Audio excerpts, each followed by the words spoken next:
Баршаңызға сәлем. Бүгінгі видеода лимонның адам ағзасына қандай пайдасы бар екенін және де қандай зияны бар екені туралы айтатын боламын. Видеоны көрмес бұрын каналға тіркеліп, лайк басып, комментария жазуды ұмытпайық. Лимонның пайдасы: лимон көптеген ауруларға қарсы ем ретінде қолданылатын бағалы жеміс екенін ұмытпайық. Лимон ол дәрумендерге бай өнім.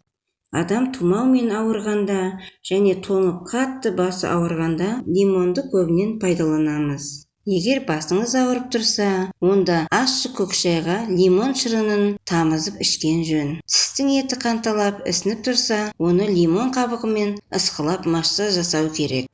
Сығылған лимонды тастай салмаңыз. Оны пайдаға асыруға әбден болады. Жатар алдында екі қолыңызды лимон қабығымен ысқыласаңыз, терісі жұмсарады. Лимонның езілген қабығын тастамаңыз. Оны қайнаған ыстық суға салып қойсаңыз, біраздан соң жап-жақсы иіссу болған лимонның суымен теріні жууға болады. Жуылған шашты шаюға болады. Лимон құрамында С дәрумені барын бәріміз білеміз. Ол жалпы иммунды жүйені жақсартып, түрлі ауруларға тосқауыл болады. Лимон ағзадан қажет емес кір-қоқыстарды шығаруға да көмектеседі. Мысалы, ұзақ уақыт дәрі, антибиотик қабылдасаңыз, лимонның көмегімен бауырыңызды улы заттардан тазартсаңыз болады. Лимон шырыны мен қабығы антисептикалық қасиетке ие. Онымен жараларды сүртіп, ерітіндісімен тамақ шайса болады. Лимон қан құрамындағы холестерин деңгейін төмендетіп, тәбетті ашады. Лимонның ең танымал қасиеті жұқпалы тұмау ауруларына төтеп бере алады. Лимонның осыншама пайдасына қарамастан, оның зияны болуы да мүмкін. Тым көп мөлшерде қабылданған лимон ем емес. Лимон кейбір адамдарға қатты аллергия қоздырғышы болуы да мүмкін. Лимонды тіс эмалдары нашар жандар сирек жегені дұрыс болады. Тамағы қабынған, ісінгендер де лимон жемегендері жөн.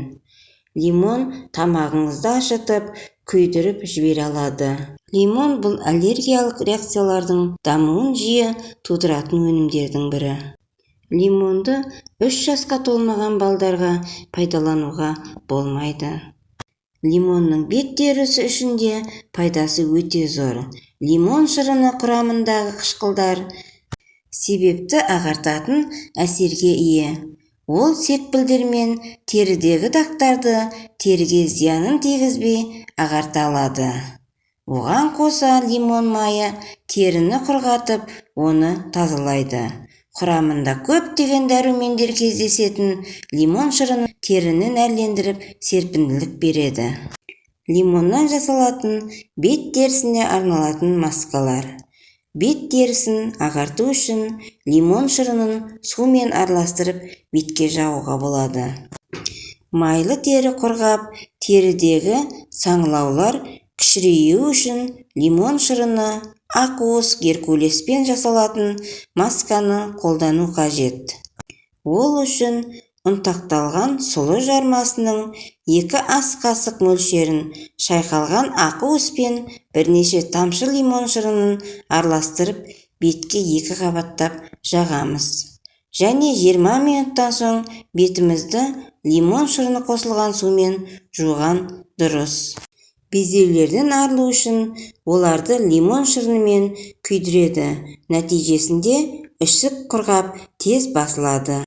Егер теріңіз майлы немесе аралас болса, майсыздандырылған йогурт, ал егер терің құрғақ болса, майлы йогурт қолданыңыз. Маска дайындау үшін 2 ас қасық табиғи йогуртқа 1 шай қасық бал менен 1 шай қасық лимон шырынын қосамыз.